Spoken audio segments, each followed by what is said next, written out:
Hello and welcome to Psychology in Seattle. I'm your host, Kirk Honda, professor and licensed therapist. And I'm Humberto Castañeda. I'm an NFL historian. All right, today's episode is about the movie American Psycho. I recently came across a paper, a psychology paper, about American Psycho, and I remembered that it's Humberto's favorite movie. Yes. So I thought, let's make a podcast about this paper and about the movie and about all of that. So let's get going. Why do you love the movie so much, Berto? Part of it is an emotional connection to when I saw it and how I saw it. But here's the deal. When I watched it, I didn't have a lot of context, except that I had read an article a few years back saying, hey, this thing called American Psycho is being made into a movie, and it's got Leonardo DiCaprio in it because he was originally going to be the American Psycho. And I thought, wow, that sounds interesting. And then I kind of lost track of it. And then all of a sudden, out of nowhere, I know Leonardo's out. This movie's coming out with this unknown guy, right? Christian Bale at the time. He'd been in stuff, but it's like Newsies, whatever, right?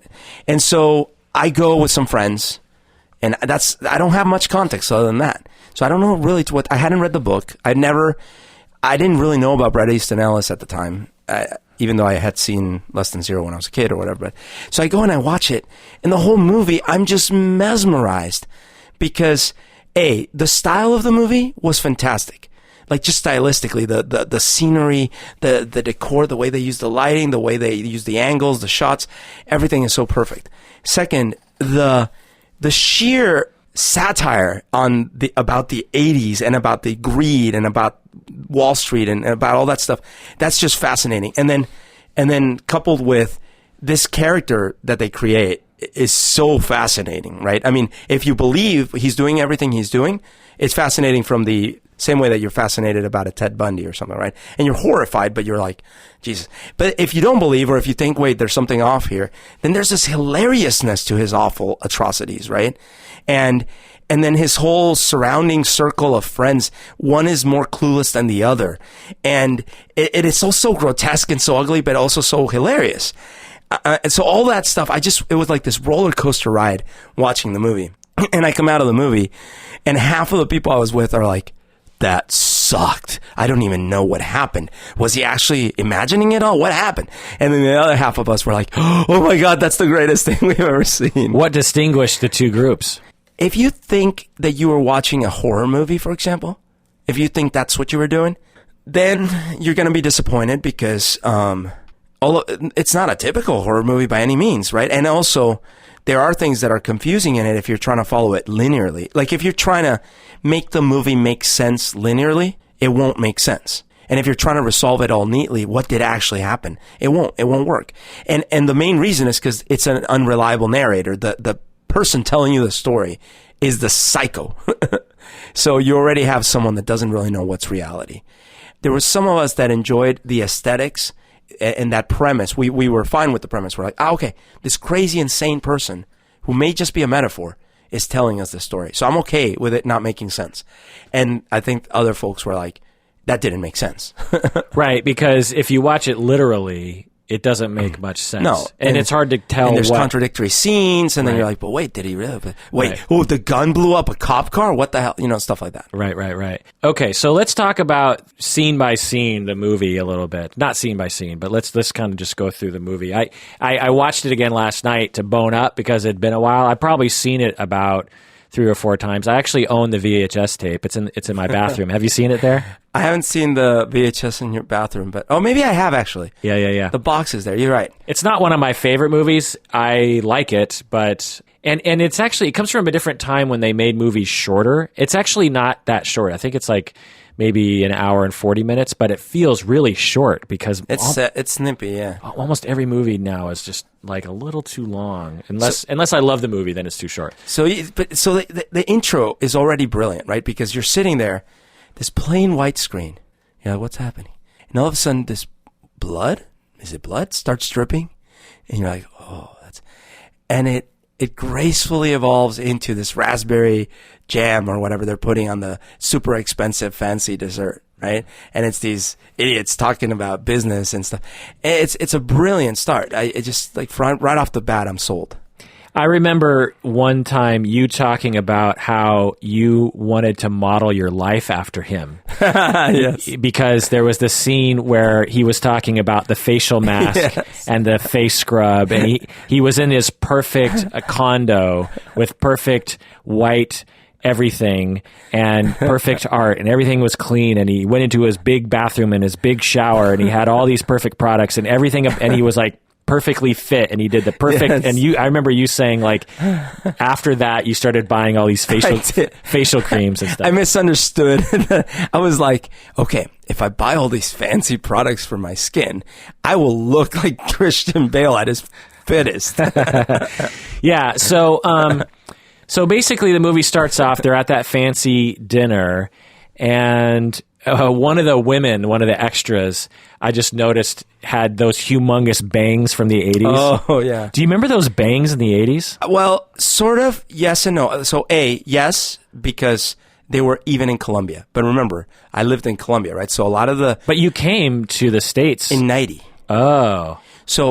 But keep in mind, all our media and our influences and music was all coming from here. Yeah. So I saw the bangs both in TV stuff, in music, and the girls at our school, they copied all that stuff. So Man, the bangs in the 80s. I was in high school. I was probably at bangs like ground zero, because I think high school kids are the worst when it comes to doing the worst thing out there. Do you know what I mean? Well, let me ask you this question though: are they still doing it? Because meaning, yeah. What I mean is, absolutely. Like if you see kids today, you know how the Justin Bieber hair or the sort of emo, what would you call it? Like long bangs where the guy is constantly flipping his hair. Yes. The high school students, or maybe freshmen in high school, are the worst culprits of that. Oh. They always do the most advanced version of whatever trend is out there. And when I was in high school, I was in high school from 85 to 89, which I think was right smack dab in the middle of the big bangs thing. And the girls in my school, I remember just doing these outlandish bangs, but I think I liked it because I was right in the middle of that culture, and I don't remember poo-pooing it. I never thought it looked right. I always thought it looked like an accident. Yeah. Well, yeah. I mean, and sometimes I think when you look at the models and the women of that time that were in the media, their bangs were big, but they had hairstylists to make the whole ensemble on their head look right.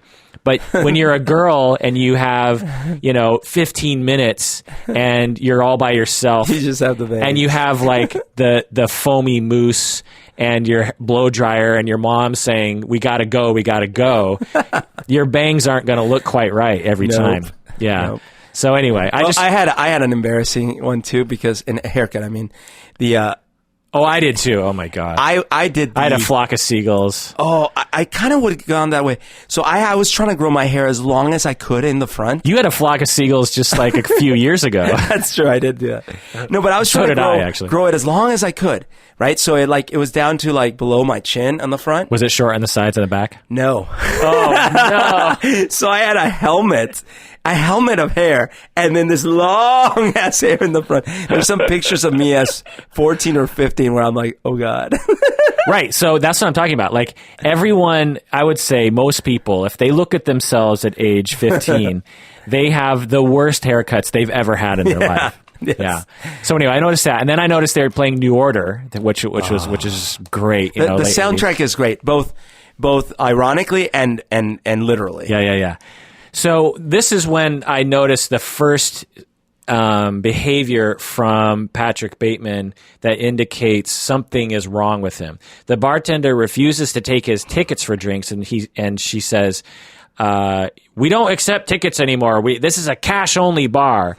And he gives her a credit card or cash or something. She turns around and he says, "I want to stab you to death and play with your blood." And he says this with a smile on his face. I want to stab you to death and play with your blood. But he doesn't even he's not, when you see him saying it, because you don't know if it's a movie effect, when you see him saying it, it is filmed in such a way to make you believe he is literally saying that directly to her with no connotation other than I mean it.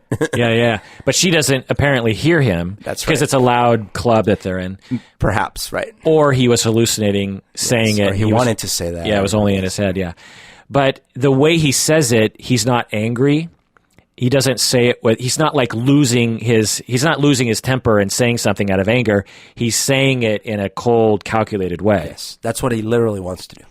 Or does he? Right? Because is he playing a part, or does he actually want to do that, or what is it? It is, and in that moment, I do get the sense that that's like him drawing in his notebook, right? Yeah, that's like that.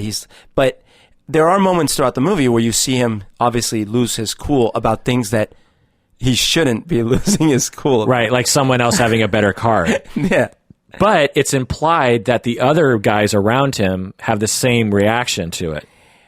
Maybe not as extreme, but they all care about how absolutely Paul Allen can get the reservation at Dorsia and no one else can. By the way, in the book, it's Paul Owen, but in the movie, it's Paul Allen. Right. Were they trying to... No, they weren't. But I don't know why. That was such an arbitrary change.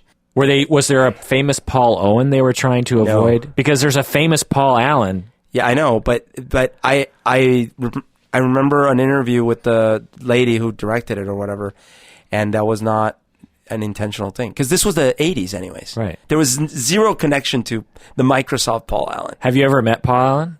No, I've never met him. Oh, ever met Bill Gates? Yeah. Oh, okay. Well, the first time I met him, it was like walking by. The second time I met him was in a product review, and I had to say my piece. And then the last time I met him was in another review type meeting where he was kind of yelling at someone. Is he nerdy? He's not very nerdy in those meetings because they're ruthless. Well, isn't the story of Microsoft that Bill Gates was a ruthless businessman? Like he was constantly... He was very driven, very... he saw the opportunities that other people, I guess, were not seeing. Yeah, like didn't he buy the first version of Windows from some other guy for like $80,000 or something? $80,000, yep. And all the while knew he was going to make millions off of it. $10,000, and he licensed it for 80 or something. Yeah, I mean, yes, he was very smart, very savvy, and he understood the technology and where it was going to go. And he was very good at wheeling and dealing and getting his way. Yeah. Every day, and people followed him. Almost every day, I either walk by or drive by the Bill and Melinda Gates Foundation, which is just like a couple blocks from here. And they have this really interesting looking visitor center in the bottom floor of the foundation, right? Foundation? Bill and Melinda Gates Foundation. And I've never been inside. I've lived here for almost 4 years or something, and I've never been inside. It looks really interesting anyway. And they have a really bizarre...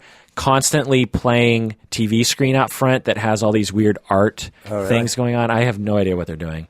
Okay, so that's the first time that you see him where he obviously has a lot of aggression towards people that bother him even in the slightest way. He goes into his perfect condo and there's a voiceover of him talking and he's saying, "There is no real me. I take the," and there's this ironic or I don't know, symbolic scene where he's taking this mask off his face, which is that beauty mask that you put on, and it's see-through, and he's taking off a mask that looks just like him. And it reveals him. Do you know what I mean? It's the mask almost had more personality than what's being revealed underneath. Right. Because his expression is so dour, so like, and you get this again when he's getting the spa treatment. Yeah. Remember? Yeah. And remember, he's like, what does he say? He's like, he's not repulsed. He's like, he has such disdain. Yeah, for the person helping him or something. Yeah. And then they break into "Walking on Sunshine," which was a huge song when I was in high school, by the way. And he's wearing the big headphones, right? The Walkman. That was another thing. So he has a Walkman and those typical Walkman headphones with the little fuzzy ones. And I can't tell you how that just brings me back to the 80s because I actually had a boombox. It was a dual cassette boombox. Wow! So you could dub tapes, right? And one of the cassette decks was a detachable Walkman. What? Yeah. So one of the cassette decks, you could actually press this button, and this whole transformer thing came out, and then I had this like gold Walkman I could walk around, and I remember listening to the Beatles and Husker Du, and In Excess and Devo, and that's cool. Who else? So I'm going to talk about a lot of things from the 80s actually, because that was a big part of it for me. He goes into his office, and there's no computer on his desk. I know. A what? There's just a phone, I think. And I just thought, that's right. Back in the day, normal people didn't have computers. Right. And so I thought that was interesting. And so you think, what does he do? You still don't really know. What does he do? He's a vice president. Mergers and acquisitions. For murders and executions. Yeah. He just says all these really alarming things that no one reacts to, right? Yes. And you know, he's very concerned about reservations, and his girlfriend is who's played by Legally Blonde. Yes. What is her name? He says, "Because I want to fit in," he says. He's not listening to her. He's got his headphones on again, right? Yeah. And they're planning the wedding, right? She says something like, "Why? I don't even know why you go to work. Like, you don't even have to work," or something like that, because your dad owns the company or something like that, right? And he's like, "Because I want to fit in." Yeah. And she doesn't even respond to that. They both seem oblivious to what each other is saying. And that moment is so interesting, right? Because there's this layer of him. Again, I don't know if it's a metaphor or if it's him imagining. I don't know what layer it is, but there's a layer of him that's aware of what a parody of reality he is. Right. Because that moment when he says, "I want to fit in," is so self-aware. Right. Right? That's like he had 10 years of therapy or something. Right. But then you don't know, is he aware of that awareness? Right. So in my business, we would say he has an observing ego, a strong observing ego, which is not very consistent with what he also, with his lifestyle and what he does. Right. So it's like, what's wrong with him? If he knows that, because most people, if they're desperately trying to fit in, they wouldn't say, "Because I'm trying to fit in." Right. They would say something like, "What do you mean? I have to go work. I'm super important." Right. Or, "Well, that's just what I like to do. This is what I feel like doing." They wouldn't say because they wanted to fit in, because as soon as they said that, they would go, "Oh, that sounds a little shallow," or "It's supposed to be shallow," or something like that. Anyway, so I started thinking, I was trying to figure out what diagnosis to give him if he... Reese Witherspoon. Good job. That's not the diagnosis I would give him. I thought, is he narcissistic? Okay, because he definitely has narcissistic rage when he's challenged. He definitely needs to be seen a certain way. He needs to have he needs to be seated at the good table. He's walking into the restaurant. There's a voiceover, and he says, "I thought I wasn't going to get a good table. I'm on the verge of tears as we arrive at a spa. Oh my God! For I am certain we will not have a table, but we do." And relief washes over me in an awesome way. Yeah, exactly. Exactly. It's as if you've watched the movie a million times. Right. And it's funny because the book, there's a lot of moments in the movie that are very close to the moment in the book, but the wording in the book is a little different than that, and it's more awkward. So like they cleaned it up a bit for the movie, and I like the movie version better. So that experience of his is narcissistic. He is very, very concerned about being seated at a good table and how it looks to other people. And when he discovers that he is going to be sitting at a good table, he is extremely relieved. It's his primary focus in that moment. He's not focused on having a good meal. I'm on the verge of tears. Right? Yeah. And I don't think he's being ironic. Yeah.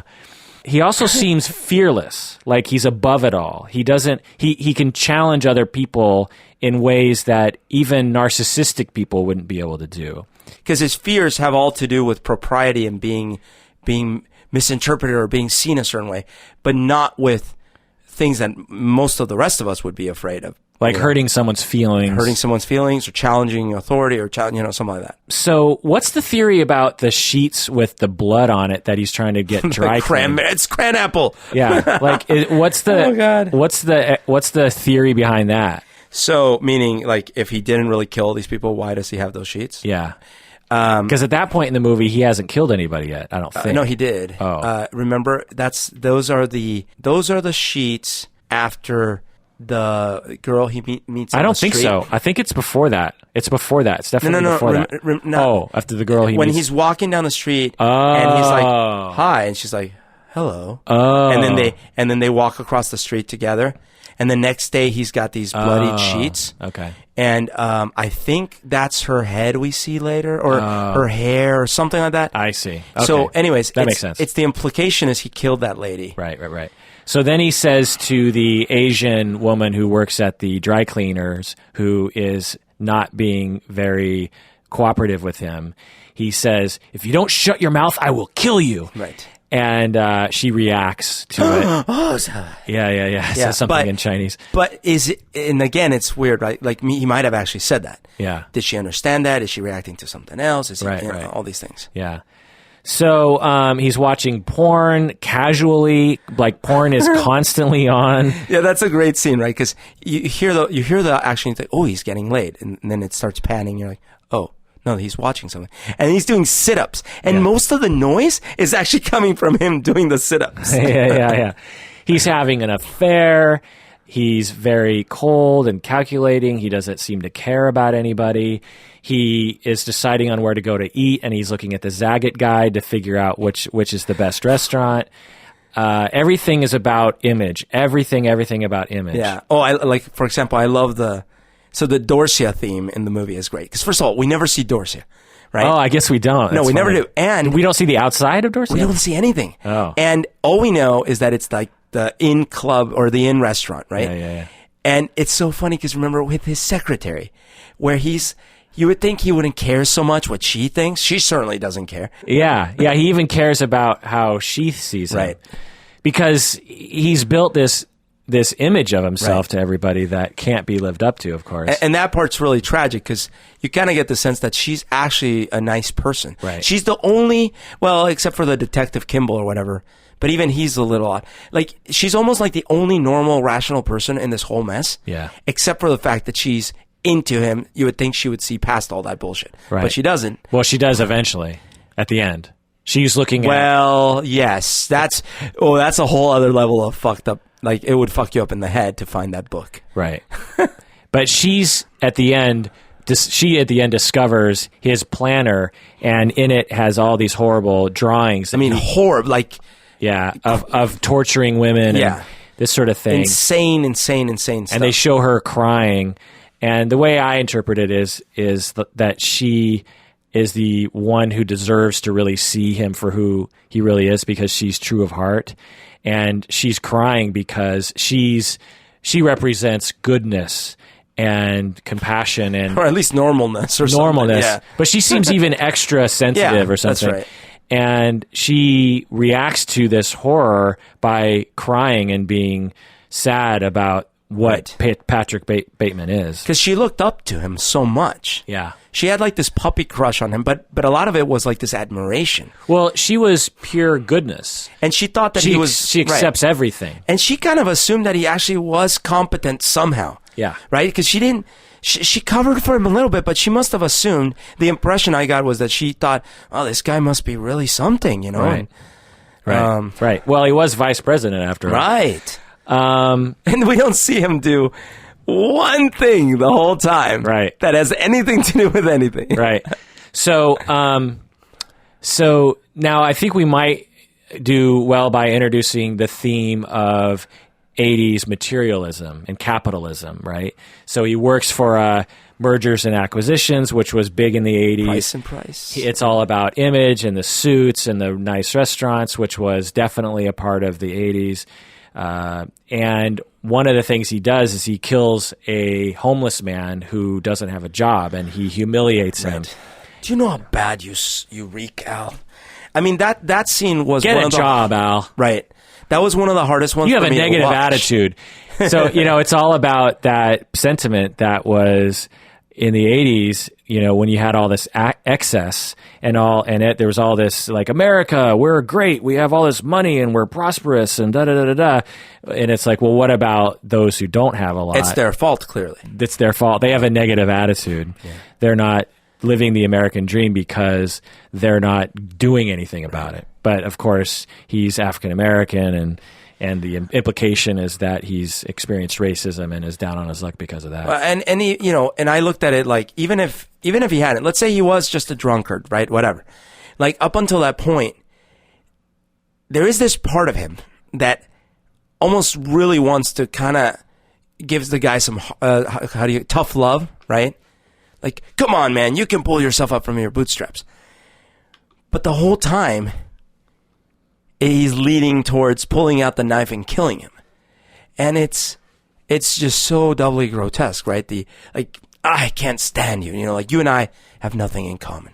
Right. And then he just kills. And then he kills the dog. And so it's not just that he is a materialistic pig or whatever. He actually can't even stand that there's another reality. Right. So one analysis that I would have for him that I didn't see in any of the literature that I saw written about the movie is that he is, through projective identification, trying to destroy parts of himself, but that he doesn't like, that are in conflict inside of him. Sure. It would be as his father works for, is the president or something of that company, right? Yeah. So let's assume that his father is just as capitalist and just as narcissistic and maybe not very warm as a father. Right. And we would certainly imagine that Patric Bateman grew up with not so great parents.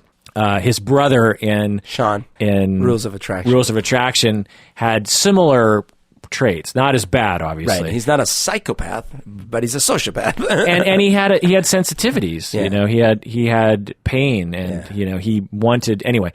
So Patric Bateman obviously had some issues growing up, and he might have internalized this experience of being neglected, of being said he's not good enough, of being humiliated for not being perfect, not being a good enough son. And so he internalized this representation of this relationship where he has himself as being humiliated, himself as being not good enough, and this other person saying, I'm perfect and you're not. Yeah. And right. I can do anything and I'm rich and you're going to amount to nothing. You're nobody. And so you could see the dad having abused him, not with a knife, but almost that extremely. With capitalism. He was abused by capitalism. So he internalizes this. Now he has this internal representation of himself and the other, but the other is now a part of himself. That's the mechanism that in which we internalize our experiences growing up and the characteristics of our caregivers. And so in this interaction with the homeless person, why does he even seek out this homeless person? I mean, he could have easily just walked past. He probably walks past homeless people all the time. He's in New York, right? Yeah. And and that's what I was saying. Like, I got the impression that there's these slivers of him that are all competing. It's almost like he's schizophrenic or something, right? Because there's this part of him that I really thought. You mean multiple personalities? Yeah, I guess. Yeah. There's this people, just so you know, people often use schizophrenic in the non-clinical world. You lay people tend to use schizophrenic to mean multiple personalities. Well, it's funny. Okay, let me tell you my brief anecdote about this. Okay. I never used to do that. I only started doing that because a few years ago, someone told me that schizophrenia was essentially multiple personality. It's not true at all. I always used to say multiple personality, and then someone corrected me. It's actually technically dissociative identity disorder. Well, whatever the fuck. But schizophrenia is a whole other thing. All right, listen. You're driving me schizophrenic right now. No, but basically what I'm thinking is there's a part of him that believed his own bullshit in that early moment of that interaction where he's like, I'm going to help this man. You know what I mean? But it quickly is overtaken by probably what you're saying. I kind of almost see it now that you're mentioning the father relationship and stuff. You can imagine his father physically and verbally abusing him as a kid. Like, you're never going to amount to it. You disgust me, all these things. And that takes over from what might have started from a quote-unquote good intention place. Right. Well, in order to engage someone in projective identification, you have to engage them somehow. Yeah. If he just walked up to the homeless guy and said, you're nobody, what's wrong with you? The homeless guy would have rejected him somehow. Right. But people have to suck people in. So the idea is that when you have this internal representation at war with each other, so inside his psyche is this abused self and this other that is abusing him, but he possesses those qualities of being able to abuse other people and those motivations. And so this inner war is going on. And he starts saying, I can help you. Right. So he comes up. He has to find someone to project onto one of those sides, so he can embody the other side. And it's sort of arbitrary depending on the situation, which side he'll identify with. But he tends to project the abused other onto other people. So he finds this homeless person and humiliates. First sucks him into the projective identity. Because he's like even seeming like, I can help you, and the guy's like, oh, you're so kind, Mister. You're so kind. Right. So now he's the needy, the helpless person, the person who is desperate for acceptance and love. And so now he can project that child of himself onto the homeless person and then proceed to say, oh, I can help you the way someone might in that position, and then proceed to abuse him and kill him. But there's a flipping moment where he goes like, you and I, we've got nothing in common. And I feel like in that moments where that he fully detaches emotionally from him being a human. Right. He's like, all right. You're not even a human being. Yeah. And that statement of we have nothing in common is his very overt attempt to distance himself from a part of himself, which is that homeless person, which is desperate, which feels alone, which feels rejected, which feels poor and destitute. There's a part of him that feels that way. So he projects this side on the homeless person and then proceeds to actually kill that person in an attempt to kill that part of himself. Right. And it feels good. It feels, because it's a fantasy that he actually is killing that part of himself. It feels good to him, but ultimately he doesn't actually kill that part of himself, and he needs to go on killing. So not only he doesn't find other homeless people in the movie, he finds primarily women, right? Which represent, in a misogynist culture, the weak part of the human race, right? And he even finds like the even weaker, technically, is just like the lonely, nice person looking hooker. Yeah. All by herself, Yeah. He doesn't find the tough girl. He finds the mousy one. Yes. And he continues to, through projective identification, try to rid himself of the female side of him, of the accepting side of him, of the side of him that wants to give to someone else. And I got the sense that he had some homosexual struggle inside of himself, because for two reasons. One, like, he hates these women so much for some reason, right? But two, his reaction to Lewis, because it's so extreme, right? Now you can say Lewis was a gay man. Yeah, Lewis is definitely gay, and he has.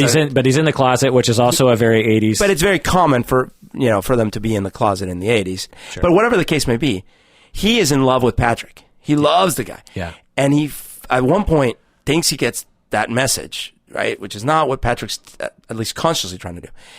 But he is so disgusted, so extremely repulsed and bothered by the moment that I couldn't help but wonder, is he closeting something there? Like, is he a little bit... And I mean, going off the theory that he was possibly at least somewhat homosexual. Right. And again, through projective identification, since homosexuality represents all things weak, all things horrible to him and his father and society at the time, he rids himself of that part of himself by projecting it onto Lewis and killing him. Doesn't he kill him too?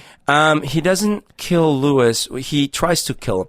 He starts strangling him, and he grabs him with the gloves. He's like, Patric, what are you But then he starts kissing the glove, because he thinks he's coming onto him, because he can't really go through with it. Yeah. And then that's when he washes the gloves off and leaves. And he's so terrified of that moment. He's so scared of that, and he can't actually go through and kill him. So other things in the 80s, they played Huey Lewis, the 4 album, which they played Hip to Be Square, right? Yes. Which is probably the point where I thought that Huey Lewis actually became a bad band. Oh, really? I didn't say that very well. That's the point where Huey Lewis in Jumped the Shark. Jumped the Shark.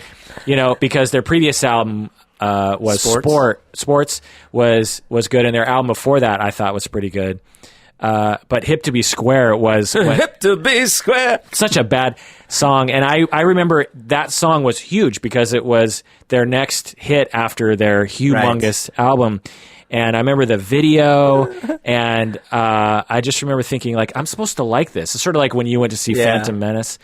Anyway. Oh, right. And then so you like convince yourself, like, I like this. Yeah. And then that other song, We're So Happy to Be Stuck With You. Oh, I never did like that one. I love Power of Love, though, because of Back to the Future. Yeah. Well, that was sports wasn't it? so... But that moment in the movie is fantastic because, in fact, he is talking about sports, but then he plays. Yeah. And this is his next, He did the same thing with Phil Collins. He said that, I believe that Invisible Touch is the Genesis masterpiece. And I'm just like, that's, again, when Genesis became a sellout band just trying to make crappy pop music. But that was kind of like his shtick. And I don't think it was on, I think he misinterpreted things. Yeah. Because when he started appreciating it is when, in fact, it becomes fakely emotional. Oh. You know what I'm saying? So it's like, because he doesn't have real emotion. When things became plastic, but he's also like, that makes sense. But very popular. Right. That's when he started liking it's like, that makes sense, yes. Yeah. But he clearly has the capacity for critiquing and all these kind of things. No, he doesn't. He's quoting newspapers. No. I'm thinking more about like, well, actually, you may be right in general, because I'm thinking, especially in the book, he talks about all the fashion and the brands and the things and the stuff. I mean, he never says anything along those lines. None of his original thoughts then? No, I think he's quoting right out of a critique. Oh, that is, I could see that, because he says, New York Matinee calls it a playful little dish. Who talks like that? No one talks like that. Okay, so that's actually a good observation, because the way I looked at it was that I felt like he's got the capacity to talk about it, but his conclusions are all wrong. I think you're right. All of his opinions are from other people. Right, and you notice that one woman who's sort of the posh drunk girl, right. He's listening to Whitney Houston, The Greatest Love of All, and he's going on one of those rants where he's just basically quoting a critic, and she starts laughing at him. She says, "You actually listen to you have Whitney Houston CDs in your apartment? Is that what you're more than one? Is that what you're saying?" He's like, "You like Whitney Houston? Yeah, no, but then it's interesting. He can't impress her the same way he can impress like the."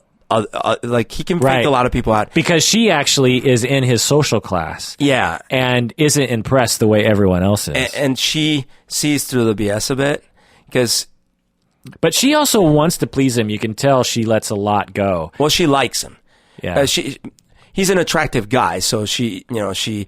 But I don't get. But I think it's also that misogyny in that culture because he's not being. The whole thing about the movie is he's never charming, he's never interesting, he's never nice to people. Well, like the heartbreaking moment for me. Well, one of the many. Remember, so they're with the supermodels in the club, right? Or they're not supermodels, the models, right? And then he's being a dick, right? They leave the club. What does she say? There's something sweet about you. Yeah. I'm like. Oh, yeah, right? That's so heartbreaking. Right, because, again, in the 80s and in our culture today, but particularly in the past, in our sexist culture, you would have people forgiving men for... What is my cat doing? I don't know. There's some black pellet on the floor. Oh, can you pick up that piece of paper? Because I think it's an attractive nuisance. Yes, and so even in his... Like totally uninteresting. He's a total bore, right? And they go outside. But because he's an attractive white male with a lot of power and money, there's something sweet about you. He gets everything. Right. That's all you need is those trappings. You don't need to be a good person. You don't need to be interesting. You get everything in the world if you were born in the right place and wear the right suits. Another thing I noticed about the 80s was answering machines. Do you remember with actual tapes in them? It's Paul. I'm going to be out of town for a few days. Yeah. And then Lady in Red, the song comes on. Yes, God, it was such a big song. Big cell phones. Another thing from the 80s was suspenders. I actually had suspenders in the 80s, yeah. I must have too. Yeah. Phil Collins again. Another thing I noticed from the 80s was in his stereo in his condo, he has a big equalizer component with separate left and right channels. Oh, right. I mean, why in the world would you ever want to raise one particular band? Because you're that discerning. just in the left channel. Hey man, you got to equalize your room just right. I mean, do you remember those? Those were ubiquitous Sure. in late 80s stereos, was to have a 20 band left and right EQ component. We didn't have video hi-fi yet. So I think the equivalent of like the HD TVs and the stuff was all the hi-fi audio stuff. Right, which was complete BS. Yeah. My dad had one of those, and every time I would go home, I would find every single band maxed out all the way at the top. Just like a volume. I know, and I was like, Dad, you realize that if you just put it all at 0 and turn up the volume, it'll, you know what I mean? And I'd always go, Dad, stop that, and I'd put it all down. I'd say like, that's not. Why have this here? And he'd go like, oh, okay. Oh, thanks, Kirk. It's funny because he's an engineer. No, he's not. He's a graphic artist. Oh, I'm sorry, but he works at Boeing, so But he's I a thought graphic he was, artist. okay. Yeah. So then I'd leave, and then I'd come back, and they'd all be pegged at 10 again. And Dad, come on. So anyway, That's hilarious. so how many of these ultra sensitive multi-band left and right EQ components were just being wasted on people? You know what I mean? Well, they probably weren't that sensitive. Right. Well, okay, so here's a question. In the book, have you read the book? No. So in the book, it's a little more explicit that basically nothing really happened other than in his head. But in the movie, I feel like there's more room for interpretation. Because, so remember when he goes back to the apartment and it's empty and the real estate lady is there? When she tells him to go and never come back, I feel an implication there. Like, it could just be that she's afraid of who is this weirdo. Here's the other implication I got. The real estate folks, they're so depraved that they don't care that there was a murder there. They just care that people don't find out. Right, because it was recently painted. That's right. Yeah. So I was like, wait, so did something happen there? Oh. And in the book, there's more detail about. So he does do a lot of weird shit with animals too and stuff like that. So there is the possibility that he does do some crazy whacked out stuff, but maybe didn't murder all those people. Right. Because Paul Allen, for example, theoretically still alive, right? Right. But we never really get confirmation of that. That's true. But then the cops were never really after him. Yeah. But are the cops 80s cops who don't care about anything like everyone else? Right. So, but then, he shows up at the club. Everything's fine. Owen's like, oh, Jesus, that was you. That was hilarious, right? Yeah. He's like, what are you talking about? Yeah, yeah. And then he calls the secretary. What's her name? Chloe Savannah. Yeah, but what's in the I can't believe I forgot her character's name. April or something? No. And he calls and he's like, he's like, why? He's like trying to tell her like everything's wrong or whatever, right? He's like, why are you so worried?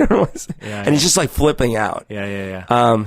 Right. So all of that is interesting psychologically and diagnostically. If he was hallucinating everything, he definitely was becoming more and more symptomatic as the movie progressed. Right. And he becomes more confused and his emotions start becoming more erratic. Honestly, to cut to the chase, I don't think he fits any diagnosis. There's a possibility of a delusional disorder that's developing, some psychotic disorder, like schizophrenia or bipolar. He definitely could have been experiencing a manic episode, but it's unclear because a lot of the things that he's doing don't fit nicely into a diagnostic category. In the paper that I sent you and that, we can talk about, they talked about him maybe having schizotypal or schizotypal personality disorder. And I've treated people with that disorder, and he doesn't fit that description at all to me.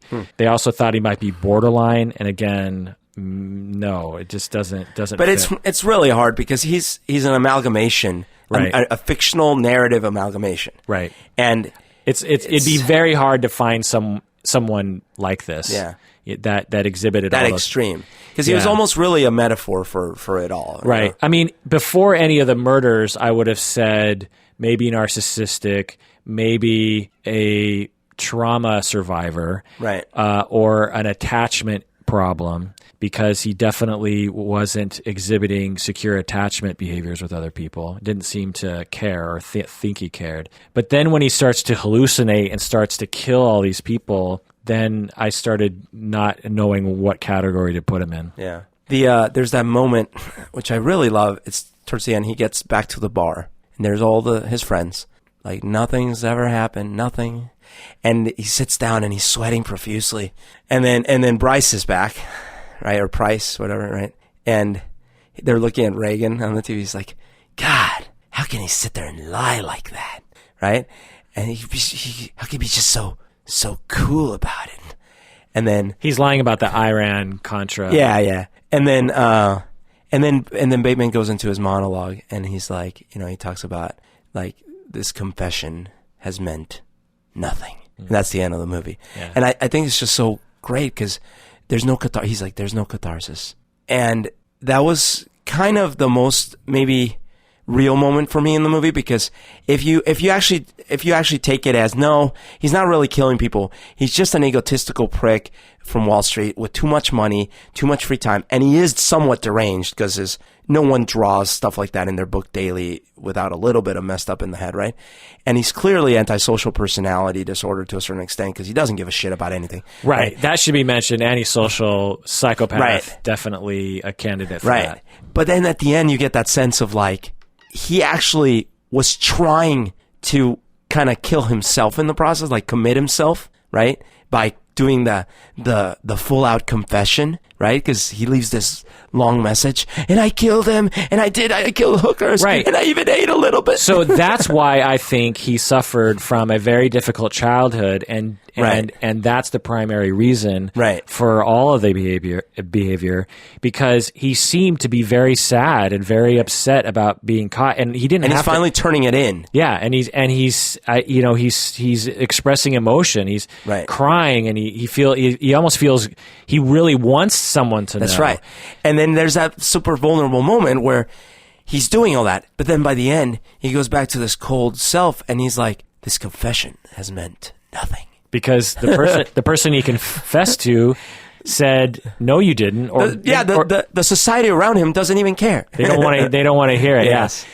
So what are your theories as to why people like this movie? Because on its surface, it doesn't seem like a likable movie, right? You have a very unlikable person who is doing a lot of unlikable things, a lot of horrible things to people. The good person in the film gets crapped on all the time. Right. There's nothing warm-hearted about the movie at all. Right. So nothing good happens. Why do people like a movie like this? I mean, so there must be different segments. Some of it might be fans of Bret Easton Ellis, right? So there's a portion of folks there. But why would there be fans of this author? I've heard the book is even worse. The book is, but let's say that you liked Less Than Zero and you read his book, and you had read Glamorama or something, like, let's say you were reading his books, right? You like his writing style. No. So that's one class. I'm just saying that's one class of people that would Most people have not read the book. I mean, I would say of the vast majority of the fans of the movie, that could be, they haven't read the book. Okay, well then, I guess I go back to why me and my friends liked it, because we hadn't read the book, and it was stylistically, it was very well done. It just really, really deliberate. Yeah. Like every scene was really, you didn't have fat in there. Yeah.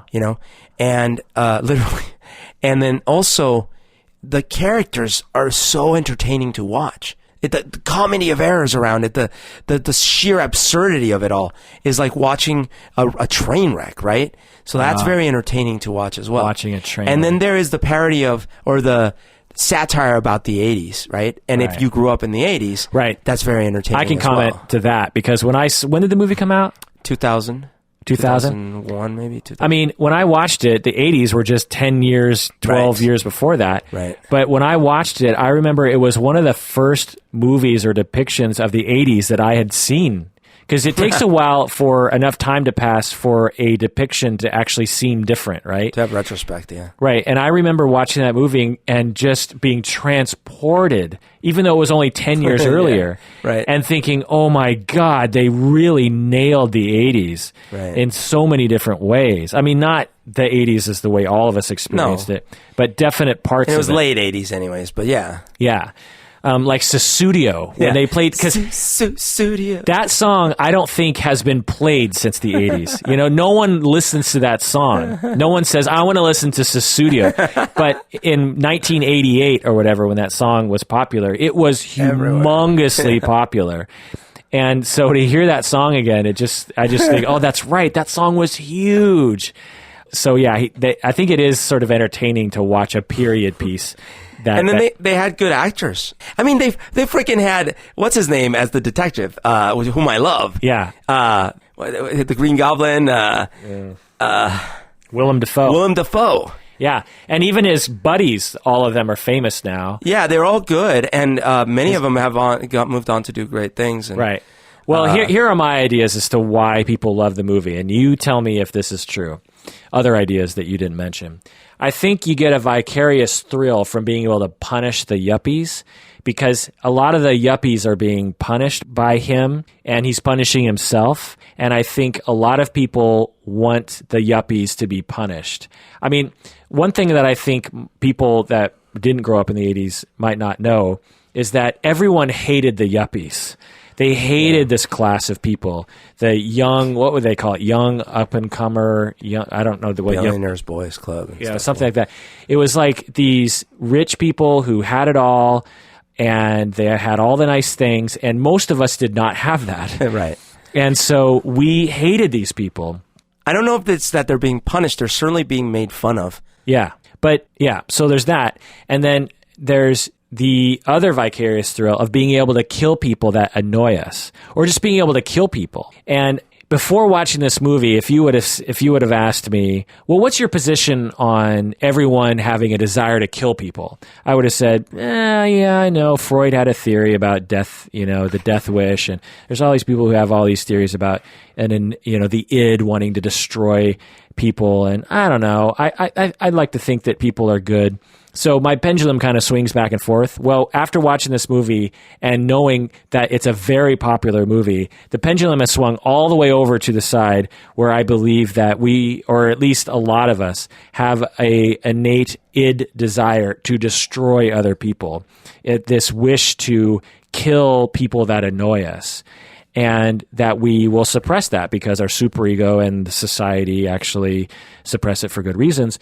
And that this movie gives us that thrill. It allows us to express that wish. What do you think?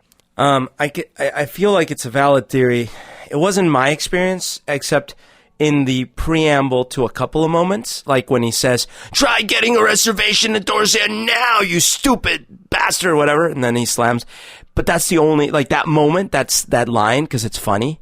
And the things surrounding the murders are presented either humorously or very stylistically, so that's entertaining.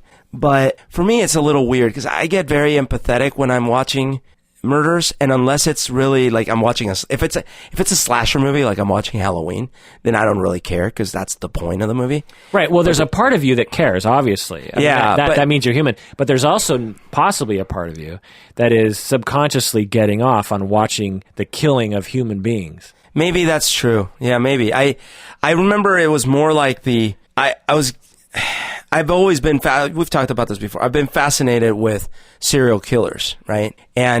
But it's a morbid fascination from the perspective of, like, how can something go so wrong, Well, let me ask you this. When you watch the movie, do you hope that he gets caught by the detective? Are you hoping that the detective will catch him? No. Right. I don't think anyone who likes the movie is hoping the detective will catch him. I think everyone hopes Patric Bateman will get away with it.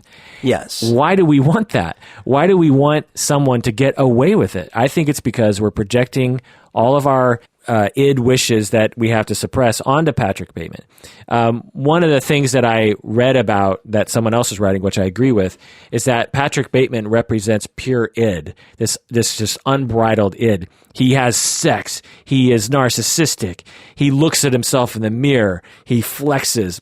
He tells people to do things. He kills people that annoy him. He yells at people. He isn't nice to people. He gets everything he wants. He takes money. He takes everything.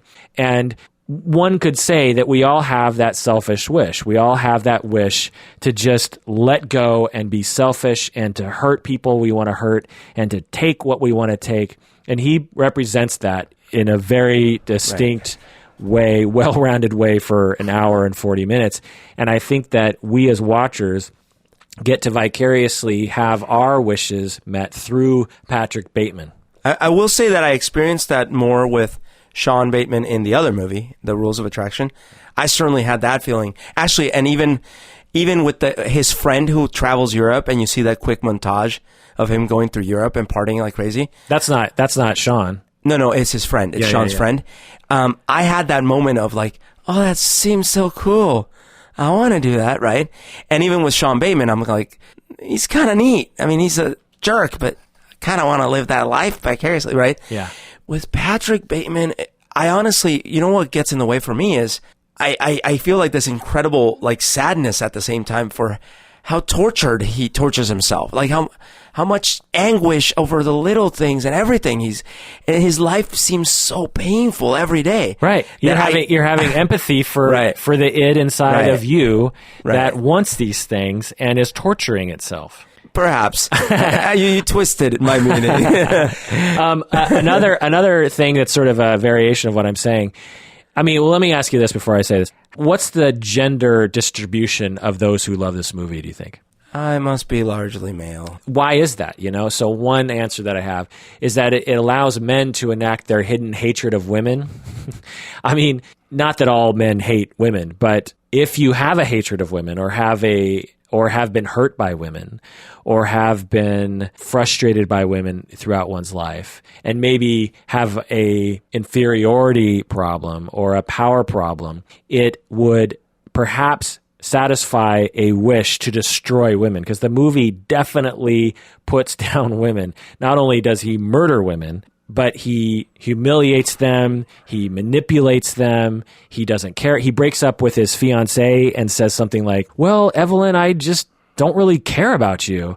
And he disregards them, he uses them as objects. If you had a problem with women, this would definitely satisfy some of your wishes to do bad things to women. What do you think? I feel like I have a friend that probably when they saw this movie had all those feelings and maybe laughed at those moments unironically because he felt, that's right, bitch. Right. And maybe this is why I love the movie so much. I feel like I actually get the character's irony, and that's what I really enjoy about it. And so, like, in all those moments, whenever he's doing all those things, I do laugh and I do think it's hilarious with him naked with the chainsaw down the hallway. But in spite of what's actually happening, right? Like what's actually being implied. And like when he's holding the nail gun behind the head of his secretary, right? Like I find that scene humorous. Well, but if in its reality, it's a monstrous situation, If I might ask you some questions. I know you to be a very nice person and very nonviolent person. I can't think of a time where you would have ever physically hurt someone or physically intimidated or made someone to feel. Only when I was really drunk. Even then, it's been ugly. Sexually. No. And there was an episode where I intimidated a homeless man when I was really drunk. Oh. Well, when you're really drunk, but when you're normal, you don't even hint at any kind of intimidation to people. I don't think that's fair. Yeah, I mean maybe people. But ironically, the episode I'm thinking of was actually a bit like the Patric thing we were talking about, because it started off with me trying to help this person and started talking to him, but he was not well. He had some disease mentally, so his reality was very, very confused. And I was very drunk, and since I couldn't get him like to react the right way or whatever, I started getting upset. And then I started projecting my father onto him, because I'm like, you, how can you be so helpless or whatever? And then I started getting like really angry at him and getting in his face and like yelling some crazy things. And he started like running away from me, and I chased him for blocks. Whoa. I'm serious. I'm not like making this shit up. This is years and years ago, but. What was that night? I don't remember, but it was a really weird night. And it was really dangerous. I mean, I could have died in any number of ways that night. Yeah. But so in that situation, we could say you definitely played out an issue from your childhood in relation to your father in how he can act incompetent, and he's right. He doesn't do well with money, and he's the helplessness was and it was again in this case where it started with me quote unquote, I want to help this person, right, and it ended with me like probably damaging them even worse, right, psychologically. So the idea is possibly you were projecting a helpless part onto him that you've actually internalized from your father, right. And you were trying to rid yourself of that by attacking it in someone else. And because you were so intoxicated, you couldn't modulate your behavior in a way that would be more functional. Right. Yeah. But in general, I would say you're definitely not like Patric Bateman. Not normally, no. I mean, I would say you're almost the direct opposite. However, might it be possible that you have impulses like anyone else of anger that don't get expressed, that a movie like this might feel like you're able to express through the character of Patric Bateman? I mean, I definitely experienced that with some movies, like Falling Down. Remember Falling Down? Oh man, I can so relate to Michael Douglas. Yeah. Oh, God damn it. Certainly stuff like Die Hard there's a billion movies where I can relate so much. Right. So the anger. Right. The Hulk. Yeah. So with Patric Bateman, there's a part of your superego that is saying you can't consciously relate to this character, but you will be attracted to it because it will provide you with a catharsis of violence that you need to have met for you. Could be. In other movies, I'll allow you to consciously relate and identify with this person because it's socially acceptable to identify with the Falling Down character because he's not a sadistic, misogynistic, capitalistic, horrible person, right? He's just a guy trying to go home from work and everything's getting in his way. Whereas a Patric Bateman character, and everyone knows, you're not supposed to like or identify with this character. You're supposed to dislike him. But one might be attracted to his behavior as a way of trying to get a lot of these impulses out through a socially acceptable way, like laughing at a movie, laughing at the moments that he slashes people, that sort of thing. That's true. Okay, another example, like Lestat from Interview with a Vampire. Oh, yeah. So, certainly an aspirational type of thing, even though he's this murderous vampire. Yeah, I mean, it explains a lot of movies and a lot of violence in movies. But I still feel like I come back to a block with Bateman because it's like Norman Bates from Psycho in a way. It's hard for me to have that same feeling with someone like that because I guess I see them more as like a victim. It sounds crazy, but it's almost clearly if someone kills someone, like the victim is the dead person. But when you're seeing the movie and a lot of these characters are so messed up, they're so like not normal that I can't help but feel sadness for that, right? Yeah. And it's really hard. It's complicated. Right. You have lots of feelings. Right. And it's really hard in that moment for me to see past that part. Now, you're right that subconsciously that may be there, but consciously when I'm watching American Psycho, I mostly feel the sadness and the hilariousness, or the absurdity, I guess, of the whole thing. Right. The parts that I did aspirationally see, where like you were mentioning, like, oh, that's really cool. He's got a really nice shower, and look at all those fancy scrubs he uses and stuff. And that does look like a nice floor on his apartment. He's unabashedly narcissistic about the way he looks and his things. Right. It's like this ultra self-conscious, superficial person, and it allows us to have permission to be in that direction when we see. And the funny thing is when that movie came out in 2000 or 2001, I remember just thinking, whoa, he is over the top with those facial creams and the working out and the stretching and the yoga. And today, it's not so different anymore. When I watched it last night, I had a different reaction to Patric Bateman and his regimen. Because you're in the middle of one of your regimens. Because, well, actually, I did have a facial the other day.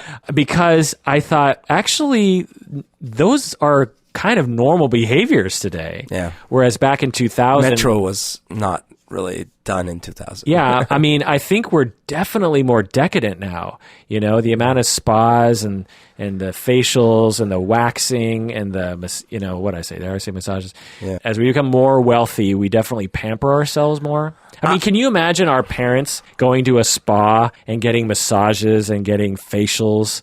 I just can't imagine that. I think I know where the block comes from me. I have a visceral, adverse hatred reaction to any situation that depicts abuse of the weak.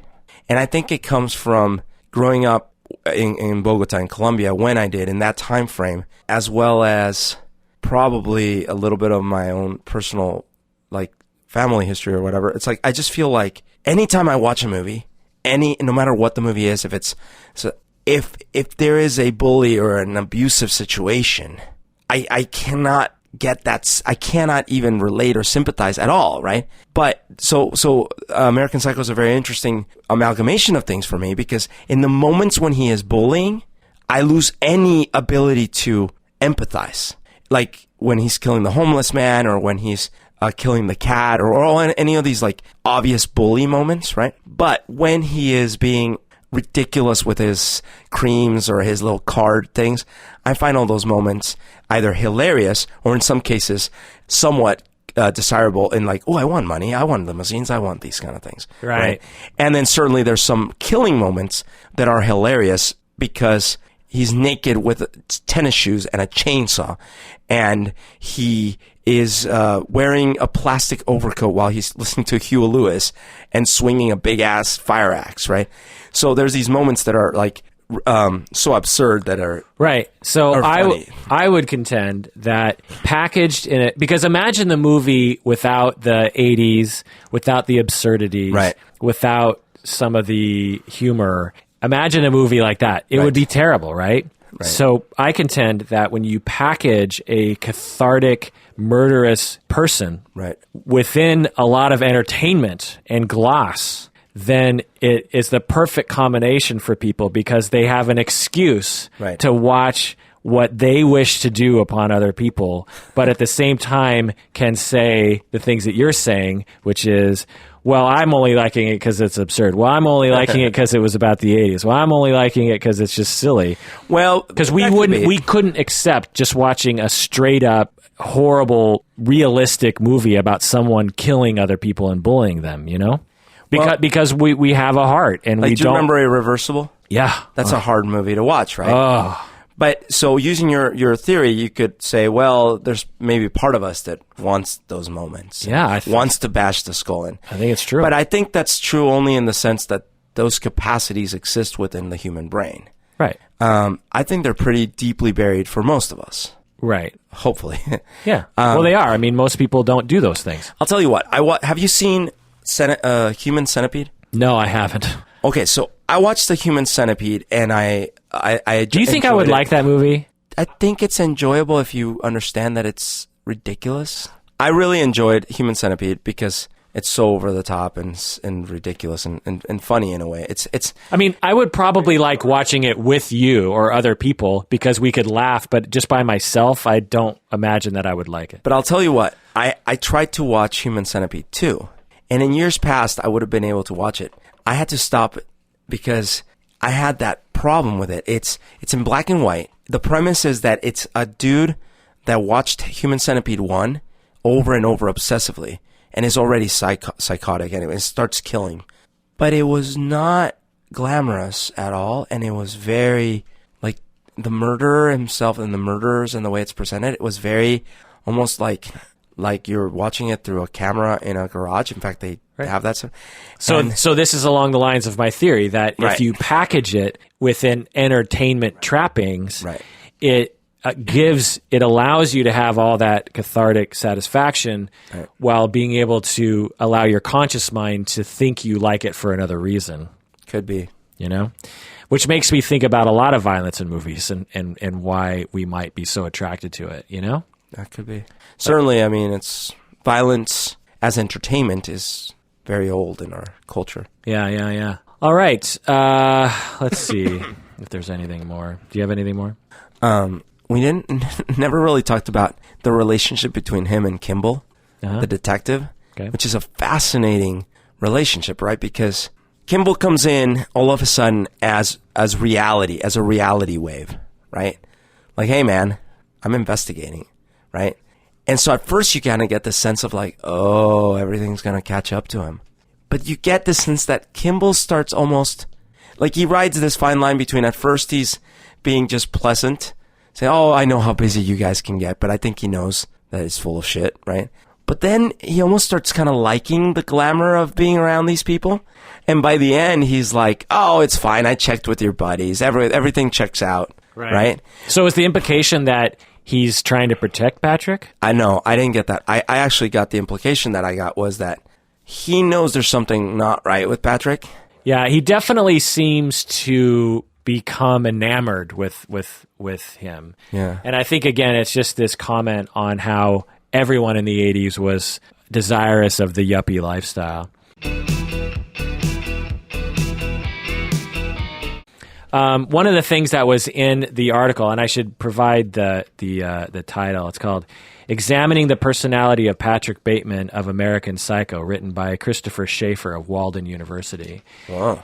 And one of the things that he brought up that I thought was actually interesting was that Patric Bateman is actualizing.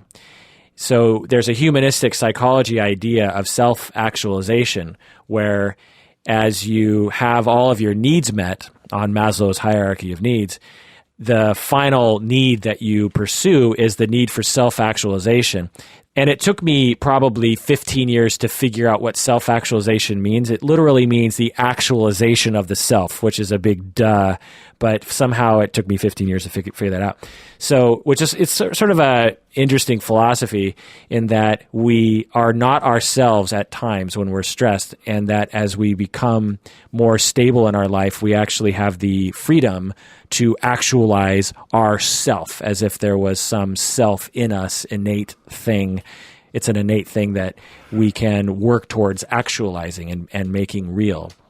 So, for instance, with someone, they might want to become more authentic, or they might want to become more artistic, or they might want to become more assertive or something.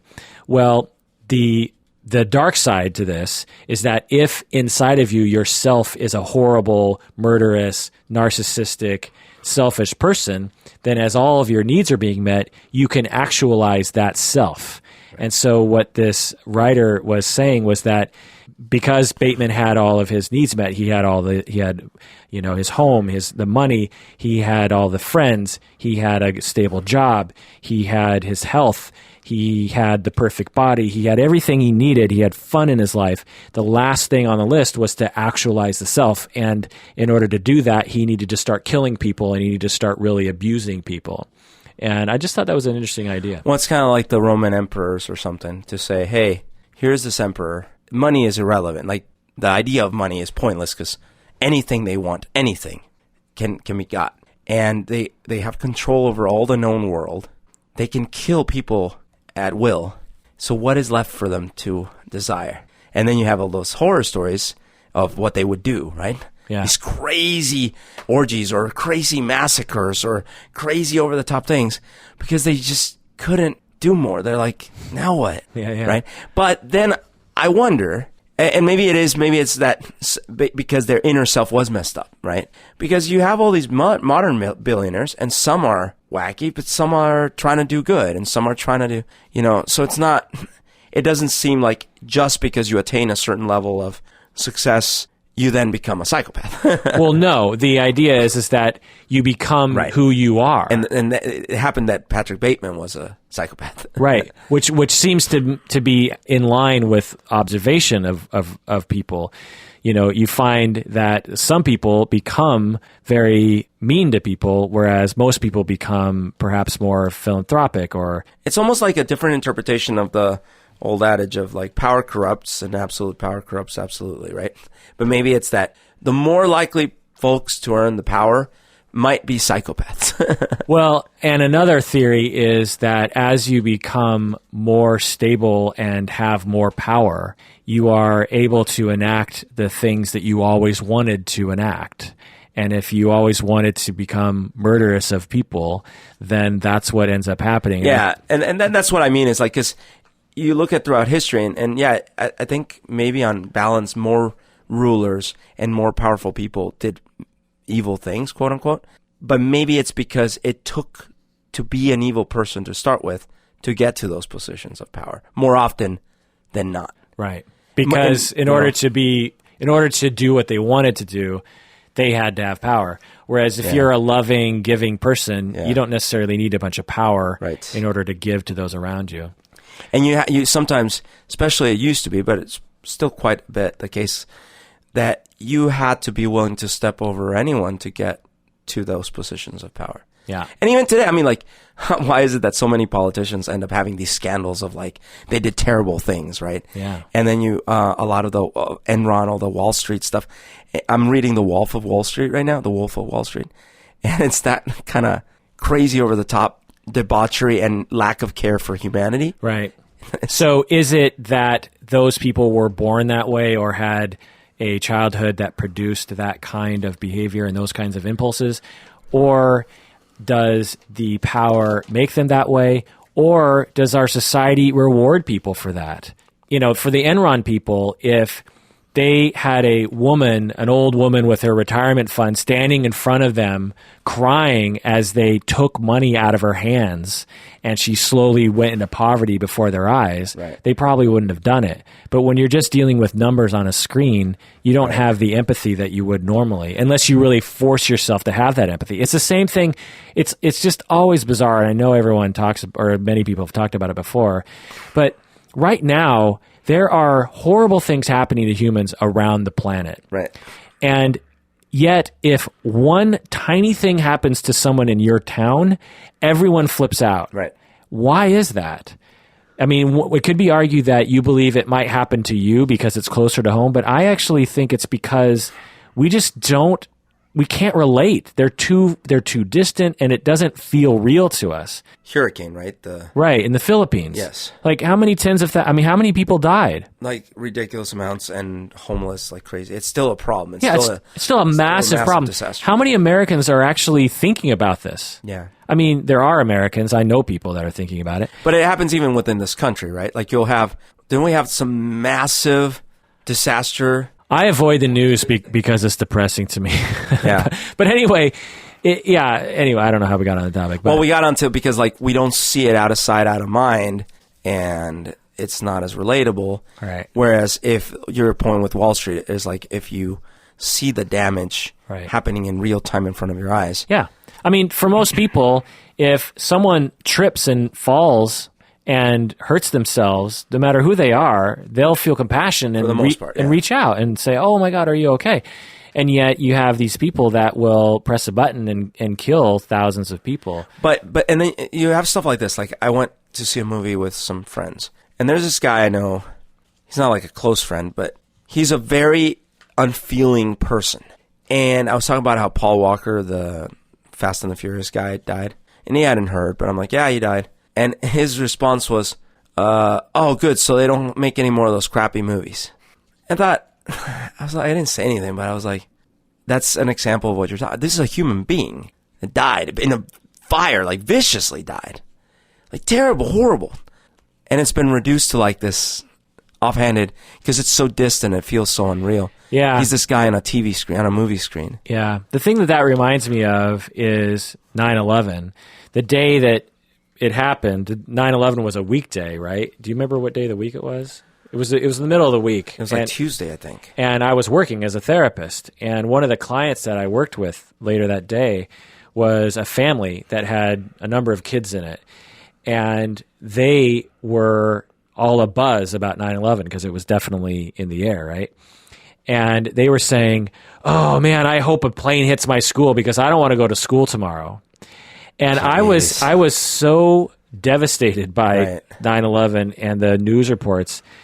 And I was in such a low, traumatized, literally, place that when they said that, I was stunned. And I can still remember it. And it was, 12 years ago. And that was when I realized that depending on how old you are, your empathy and your moral development might be at a lesser stage. Yep. You just don't have those brain pathways or the maturity or whatever you want to call it that allows you to feel the way that adults feel. And I feel like even as I get older, 43 right now, I have even more empathy than I did 10, 20 years ago. Sure. Actually, a listener wrote in about this very topic and said that there was some research showing that actual circuitry in the brain that is associated with morality is not fully developed until like 25. Huh. The same pathway that's probably involved in the prefrontal cortex, if not that very one. And so when you have 12-year-olds talking about wanting planes to run into their school, they just don't have that ability to empathize with the people that have died or the people that would die in the same way an adult would. Yeah. So maybe some people don't have that as developed as other people do. But then you even get to this point of like adults, fully grown, 50-year-olds, whatever, and you see a lot of the comments that came out with the Trayvon thing. And then, everyone was like, oh, well, he had the right because the guns, because the things. It was very politicized, right? But what I just can't wrap my head around is like, at the end of the day, no matter what, like a 17-year-old kid is dead. He died. Like he is dead. He's not coming back. Yeah. But these adults couldn't get past the part of, stand your ground law or this or the other, whatever statement, to have a little empathy for that fact. So, well, he's a thug. It's like, even if he's quote unquote a thug, whatever that means, right?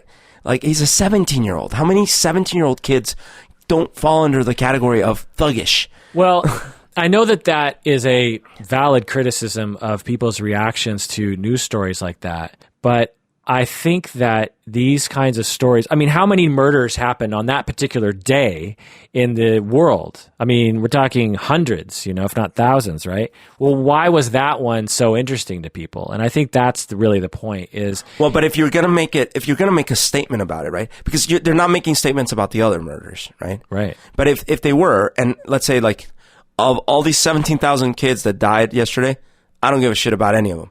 Okay, that's terrible, right? Right.